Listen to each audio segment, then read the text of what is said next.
तो नमस्कार प्यारे बच्चों, स्वागत है आप सभी लोगों का आपके अपने प्यारे से यूट्यूब चैनल पर। कैसे हो प्यारे बच्चों? आशा करूंगा आप सभी लोग एकदम बढ़िया होंगे, अच्छे होंगे, ठीक ना। तो प्यारे बच्चों, आज की इस वीडियो में हम लोग चर्चा करने वाले हैं। क्या आपको पता होगा, टाइटल हमने देखकर मालूम पड़ गया होगा कि आज की इस वीडियो में प्यारे बच्चों आपसे मैं चर्चा करने वाला हूँ, जो कि आप लोगों का मतलब काफ़ी ज़्यादा बच्चों का इसमें डाउट होता है कि जो आपका इलेक्ट्रिक है, ठीक ना, जो वैद्युत धारा है प्यारे बच्चों, ये वेक्टर है या फिर स्केलर प्रोडक्ट है। मतलब ये सदिश राशि होती है या फिर अदिश राशि होती है, ठीक। क्योंकि आपको पता है प्यारे बच्चों, जो कि जो वैद्युत धारा है इसमें क्या होता है, मैग्नीट्यूड भी होता है, डायरेक्शंस भी होती हैं, ठीक। तो एक हिसाब से इसको क्या होना चाहिए, सदिश होना चाहिए, है कि नहीं, सदिश होना चाहिए। तो ये सदिश है क्यों नहीं, ठीक ना, इसके बारे में प्यारे बच्चों आपको डिटेल चर्चा करने वाला हूँ। पूरा सब कुछ मैं आपको बताऊंगा कि सदिश क्या होता है, अदिश क्या होता है, और वैद्युत धारा सदिश राशि क्यों नहीं है, ठीक ना। पूरा एग्जाम्पल के थ्रू मैं आपको समझाने वाला हूँ। वीडियो को देखने के बाद प्यारे बच्चों आपको कोई डाउट नहीं रहने वाला, ठीक ना। तो वीडियो को प्यारे बच्चों पूरा फुल वॉच करना है। चलिए स्टार्ट करते हैं वीडियो को, ठीक। चलो देखो, सबसे पहले प्यारे बच्चों एक चीज़ मैं आपको बताता हूँ, सदिश राशियाँ क्या होती हैं, अदिश राशियाँ क्या होती हैं, ठीक ना। क्योंकि बिना बताए सदिश और अदिश को आगे हम मूव नहीं कर सकते, ठीक। देखो सबसे पहले प्यारे बच्चों समझो, 5 मिनट 8 मिनट की लगभग वीडियोज होंगी प्यारे बच्चों, ठीक। इसके अंदर अंदर मैं आपको पूरा समझा दूंगा, ठीक। चलो देखो, सबसे पहले प्यारे बच्चों समझ लो सदिश राशि क्या होती है, ठीक। सदिश राशि, सदिश राशि क्या होती है प्यारे बच्चों, ठीक। सदिश में सबसे पहले आपको पता होना चाहिए, सदिश में होता है, इसमें सबसे पहले तो दिश मतलब प्यारे बच्चों क्या, दिशा, ठीक। तो सदिश में प्यारे बच्चों सबसे पहले आपको दिशा होना चाहिए, ठीक। दिशा पहला नंबर। दूसरा नंबर परिमाण होना चाहिए। परिमाण मतलब प्यारे बच्चों क्या होना चाहिए, वैल्यू, वैल्यू, ठीक। वैल्यू मतलब समझते हो क्या, वैल्यू मतलब जिसका जो आपका होता है 1 2 3 4 5, ठीक, ये होना चाहिए। वैल्यू मतलब परिमाण होता है, ठीक। मैग्नीट्यूड, तो डायरेक्शन हो, मैग्नीट्यूड हो। थर्ड नंबर एक बहुत ज़्यादा इंपॉर्टेंट होता है, ठीक, इंपॉर्टेंट रोल प्ले करता है, ठीक। क्योंकि आपके वैद्युत धारा में वही चीज़ प्ले करेगा, अभी आपको मैं बताऊंगा। एक होता है सदिश योगफल का नियम, ठीक ना, सदिश योग का नियम, ठीक, सदिश योग का नियम, ठीक। सदिश योग का नियम क्या होता है उसको भी मैं आपको बताऊंगा। तो प्यारे बच्चों, यहाँ पर 3 पॉइंट्स होते हैं, ठीक। ये 3 पॉइंट्स होते हैं जिसमें दिशा होता है, परिमाण होता है, सदिश योग का नियम होता है, ठीक। तो 3 हो गए सदिश राशि में। ये अगर ये तीनों होंगे प्यारे बच्चों, किसी भी राशि मतलब किसी भी, अगर जैसे यहाँ पर वैद्युत धारा होगा, किसी भी चीज में अगर आपको फॉलो कराना है कि सदिश राशि होती है फिर अदिश राशि होती है, ठीक। तो वहाँ पर ये तीनों चीज प्यारे बच्चों होने चाहिए। अगर कोई एक यहाँ पर मना कर देता है तो वहाँ पर उस कंडीशन में सदिश राशि नहीं होगी, ठीक ना। तो स्केलर प्रोडक्ट होगा, यानी अदिश राशि होगी। अच्छा, अदिश राशि क्या होती है सर? अदिश राशि देखो, अदिश राशि भी मैं आपको बताता हूँ। अदिश राशि, ठीक, अदिश राशि देखो बच्चों, अदिश राशि में होता क्या है, अदिश राशि में दो चीज होना चाहिए, ठीक। अदिश राशि में एक होना चाहिए परिमाण, ठीक।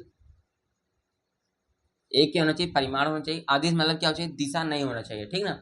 दिशा उसमें नहीं होना चाहिए। अगर दिशा है तो वो क्या है, अदिश राशि नहीं है, ठीक।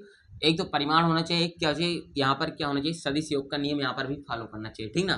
क्या होना चाहिए, सदिश योगफल का नियम फॉलो करना चाहिए, सदिश योग का नियम, ठीक। तो इसमें प्यारे बच्चों दो कंडीशंस बनती हैं, एक परिमाण होना चाहिए, एक सदिश योग का नियम होना चाहिए, ठीक। और यहाँ पर 3 कंडीशंस, एक डायरेक्शन, दूसरा मैग्नीट्यूड, तीसरा क्या, सदिश योग का नियम, ठीक। चलो, तो सदिश राशि अदिश राशि पता चल गई। अब हम बात करते हैं वैद्युत धारा पर, सीधे सीधा आते हैं, ठीक। देखो वैद्युत धारा क्या होता है, आपको पता है प्यारे बच्चों, आवेश के जो प्रवाह होता है उसको क्या बोलते हो आप लोग, वैद्युत धारा बोलते हो, ठीक। जैसे मान लो प्यारे बच्चों, आपको देखो इसमें आप लोग कहोगे, जैसे देखो प्यारे बच्चों आपको लिखा होता है, कहीं कहीं पर लिखा होगा, जैसे देखो यहाँ पर लिखा होता है, मान लो 3 एम्पियर, ठीक, वैद्युत धारा 4 एम्पियर, 5 एम्पियर, ठीक। धारा को तो ऐसे लिखते हो ना, एम्पियर में तो लिखते हो, क्योंकि इसका मेजरमेंट क्या होता है, एम्पियर में होता है। तो कहोगे आप 3 एम्पियर है, 4 एम्पियर है, 5 है, ठीक। 3 है, 4 है, 5 है, तो यहाँ पर सीधा सीधा आपको क्या दिख रहा है, परिमाण तो दिख रहा है, ठीक। परिमाण मतलब कांस्टेंट, ठीक ना, जिसका मतलब सीधा सीधा मैग्नीट्यूड दे रखा हो। परिमाण दियो, परिमाण मतलब क्या होता है, कांस्टेंट, 1 2 3 4 से लेकर इनफाइनाइट तक कहीं पर भी जा सकता है, ठीक। तो भाई ये तो दिया, तो यानी परिमाण तो इसका हो गया, परिमाण तो इसका हो गया। अब दिशा की सर बात करो, जैसे मान लो प्यारे बच्चों क्या है, आपके पास कोई है, एक ऐसे बना लो, ठीक ना, परिपथ एक बना लो। देखो परिपथ बनाओ, यहाँ पर क्या, यहाँ पर एक लगा दो सेल, ठीक। और यहाँ से हम लोग प्यारे बच्चों एक परिपथ बना दे रहे हैं, ठीक। यहाँ पर थोड़ा सा बल्ब लगा लो, ठीक, ऐसे करके यहाँ पर ऐसे ले आओ, ठीक। तो ये आपका मान लो, सपोज करो ये परिपथ है, ये पॉजिटिव चार्ज है, निगेटिव चार्ज है, ठीक। और ये परिपथ आपका क्लोज है, ठीक। ओके, यहाँ पर कुंजी उंजी लगाना चाहो तो लगा सकते हो, ठीक ना, अपने हिसाब से। ठीक, तो कुंजी उंजी लगा लिया। चलो देखो, आप कहो सर इसमें दिशा कैसे हम लोग डिफाइन करेंगे। दिशा आपको पता होगा ना, होना चाहिए। इसमें जो दिशा होती है बच्चों प्लस से माइनस की तरफ होती है। मतलब प्लस से माइनस कैसे, प्लस से माइनस ऐसे, यहाँ से प्लस से निकलेगी आपकी वैद्युत धारा, प्लस से निकलेगी, ठीक ना, यहाँ पर ऐसे क्या होगी, माइनस पर आएगी। ठीक, तो दिशा भी इसमें सर आपको पता है कि प्लस से होती है, मतलब प्लस से होकर माइनस पर जाती है जो आपकी वैद्युत धारा होती है कि नहीं। अच्छा, तो ये हो गया। तो यहाँ पर ये दिशा की भी बात हो गई कि दिशा भी है, परिमाण भी है। तीसरा क्या है, सदिश योग का नियम का पालन करना चाहिए, है कि नहीं। सदिश योग का जब नियम पालन करेगा तभी तो हम बोलेंगे कि ये सदिश राशि है, ठीक, नहीं तो अदिश बोल देंगे। चलो सदिश नियम का पालन करो। तो देखो आपको मैंने एक परिपथ के थ्रू बताया कि इसमें दिशा भी होती है, क्योंकि ये प्लस से चलती है, माइनस की तरफ आती है, ठीक ना। चलो, तो फर्स्ट हो गया, मतलब दूसरा, पहला भी दिशा भी फॉलो, सॉरी परिमाण हो गया, दिशा हो गई। अब थर्ड बात करना चाहिए हमें सदिश योग का नियम। ठीक, देखो पहले जो मानो क्या, मान लो यहाँ पर एक क्या है, ये आपका वायर है, ठीक ना, एक क्या है, ये वायर है, और यहाँ पर क्या है, मान लो 20 एम्पियर की धारा बह रही है। इस वायर में 20 एम्पियर की धारा बह रही है, क्या पैरोचो तार है आपका, ठीक ना, ये क्या है आपका तार है, इसमें 20 एम्पियर की तारा, मतलब सॉरी धारा बह रही है, फ्लो हो रही है।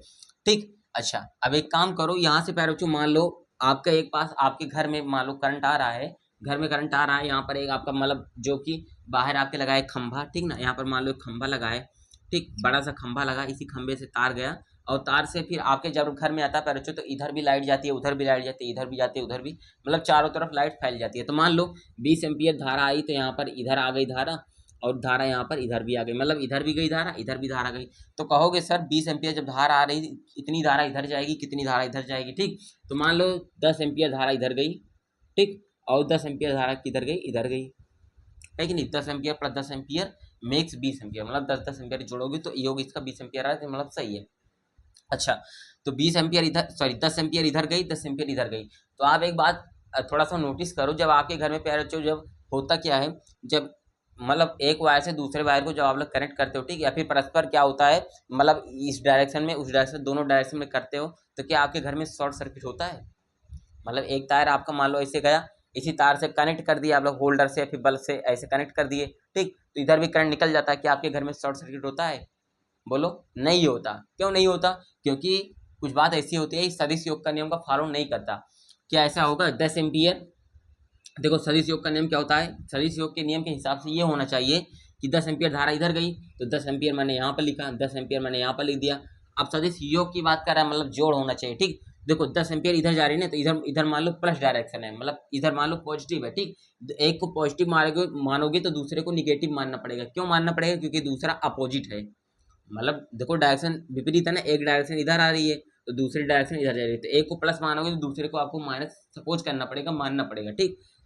तो प्लस 10 एम्पियर मैंने इसको मान लिया, फिर सदिश योग कर रहा है तो मतलब प्लस यहाँ पर लगो, योग करो, ठीक, और इधर देखो प्लस 10 एम्पियर है ना, सॉरी इधर प्लस 10 था, उधर जाएगा तो -10, यहाँ पर क्या है माइनस का 10 एम्पियर, ठीक। अब देखो मेरे बच्चों, इधर प्लस 10 है, इधर प्लस माइनस मिलकर माइनस, तो यानी 10 -10 बराबर क्या, 0। तो 0 मतलब क्या है कि 0 एम्पियर धारा आपके घर में जाना चाहिए। 0 एम्पियर मतलब लाइट जानी ही नहीं चाहिए, यानी कि शॉर्ट सर्किट हो जाना चाहिए। क्या आपके घर में ऐसा होता है, मतलब क्या शॉर्ट सर्किट होता है कि आपका वायर जल जाता है, नहीं होता है ना, ऐसा कभी भी नहीं होता है। क्यों नहीं होता है, सीधी सीधी बात है कि ये सदिश योग के नियम का पालन नहीं करता, समझे क्या, ये सदिश योग के नियम का पालन नहीं करता। तो ये इसीलिए क्या होता है, ये अदिश राशि होती है, मतलब दिशा होता है, परिमाण होता है, लेकिन सदिश योग के नियम का पालन नहीं करता। एक एग्जांपल मैं और आपको बताता हूँ, जैसे देखो बल समझ लो, ठीक, बल को आप क्या कहते हो कि सदिश राशि है, मतलब वेक्टर क्वांटिटी है, ठीक। तो वेक्टर क्वांटिटी क्या है, जैसे बल समझो, मैंने माना, इसको मैं थोड़ा सीरियस कर देता हूँ, ठीक, आई होप आपको समझ में आ गया होगा जो चीजें मैंने बताई हैं आपको। मान लो बल है, एक आपके पास चारों इतनी बड़ी वस्तु है, ठीक, एक वस्तु है यहाँ पर, और इसको करो क्या, इसको पुश करो, मतलब ढकेलो, इसको ढकेलो, या फिर मान लो एक बंदा है, मतलब दो बंदे हैं, ये एक वस्तु है, ठीक, इसको एक बंदा इधर खींच रहा है, एक बंदा इधर खींच रहा है, मतलब, ठीक। तो जो ये वाला बंदा है जो खींच रहा है, 5 न्यूटन के बल से इसको क्या कर रहा है, अप्रोच कर रहा है। ये वाला बंदा भी 5 न्यूटन के बल से, सॉरी 5 न्यूटन ना, 5 न्यूटन है, ठीक। तो 5 न्यूटन के बल से पैर जो इधर खींच रहा है, वो वाला उधर खींच रहा है, तो क्या वस्तु, आप बताओ, मतलब एक मैं हूँ, एक मेरे ही जैसा आप हैं, ठीक। तो मैं एक वस्तु को इधर खींच रहा हूँ और वो भी उधर उतना ही पावर लगाकर उधर खींच रहा है, तो क्या वस्तु अपने स्थान से हिलेगी, मतलब हटेगी क्या। तो आपका मतलब क्या होगा, जो आप कहोगे कि वस्तु वहीं पर स्थित होगी, ठीक ना, वस्तु हटेगी नहीं, क्योंकि यहाँ पर भी 5 न्यूटन के बल से खींचा जा रहा है, दूसरे ओर भी 5 न्यूटन के बल से खींचा जा रहा है, ठीक, तो वस्तु नहीं हटेगी, ठीक। और इसे एक बात और है, इसमें देखो डायरेक्शन भी दिख रहा है। डायरेक्शन क्या है, देखो वस्तु पर जब बल लगाया जा रहा है तो इस तरफ लगाया जा रहा है, मतलब अपनी तरफ खींचा जा रहा है, तो एक डायरेक्शन है ना, इधर भी जो खींच रहा है इसमें भी अपनी तरफ खींच रहा है, तो ये भी एक क्या है, डायरेक्शन है, ठीक। जब प्यारे बच्चों आप किसी भी चीज पर बल लगाते हो तो क्या है, डायरेक्शन में बल लगाते हो, मतलब ऐसे ढकेलोगे या फिर ऐसे खींचोगे तो क्या है, बल ही तो है ना, है कि नहीं, बल ही है। तो देखो यहाँ पर 5 न्यूटन दिख रहा है, मतलब मैग्नीट्यूड इसमें दिख रहा है, यानी परिमाण इसमें तो है 5 न्यूटन, ठीक। कहीं पर आपको कांस्टेंट दिखे तो इसका मतलब क्या है, वो परिमाण है, ठीक। तो परिमाण भी है, एक दूसरा है क्या, ये दिशा भी है इसमें, ठीक ना, ये क्या है, दिशा है, तो दिशा हो गया, परिमाण हो गया। अब देखो, यहाँ पर सदिश योग के नियम का पालन करना चाहिए। सदिश योग का नियम क्या होता है, देखो 5 न्यूटन इधर लग रहा है ना, 5 न्यूटन इधर लग रहा है ना, ये देखो पर जीरो नहीं होना चाहिए ना, ये जीरो नहीं होना चाहिए, ठीक। देखो 5 न्यूटन इधर लग रहा है ना, तो इधर लो +5, ये देखो विपरीत है तो -5, तो -5 +5 मिलकर 0, तो देखो 0 हो गया। इसका मतलब क्या है, वस्तु प्यारे वहीं पर रहेगी, हटेगी नहीं, अपने स्थान से विस्थापित नहीं होगी, इसका मतलब यही है, ठीक। तो बल क्या होता है प्यारे, इसीलिए क्या होता है, सदिश राशि होती है, क्योंकि ये दिशा भी है, परिमाण भी है, सदिश योग के नियम का पालन भी किया, क्योंकि वैल्यू यहाँ पर 0 हो गई, है कि नहीं। लेकिन जो आपका इसमें वैद्युत धारा के कंडीशन में यहाँ पर क्या होती है, जो आपका वैद्युत धारा होती है 0 नहीं होती है, ठीक ना। 0 हो जाएगी तो आपके घर में शॉर्ट सर्किट हो जाएगा, मतलब धारा दोनों तरफ जा रही है, ठीक ना, इसमें कोई दिक्कत नहीं हो रही है। लेकिन यहाँ पर क्या है, वस्तु एक स्थान से दूसरे स्थान नहीं हट रही है, ठीक। तो ये था प्यारे बच्चों वैद्युत धारा का कॉन्सेप्ट। आई होप आपको समझ में आ गया, जो चीज़ मैंने यहाँ पर बताने की आपको कोशिश की, एकदम अच्छे से मैंने मतलब अपना पूरा एफर्ट किया आपको समझाने में, ठीक। तो आया होगा प्यारे बच्चों, अगर वीडियो पसंद आई है तो वीडियो को लाइक करना, बाकी चैनल पर पहली बार चैनल को सब्सक्राइब करना, ठीक ना। बाकी बताना, और किसी भी टॉपिक में आपको दिक्कत आती है, ठीक ना, सदिश सदिश राशि में क्या दिक्कतें हैं, ठीक, तो उसको मैं आपको पूरा समझाने की कोशिश करूँगा, ठीक। चलिए प्यारे बच्चों, मिलते हैं नेक्स्ट वीडियो में, जय हिंद।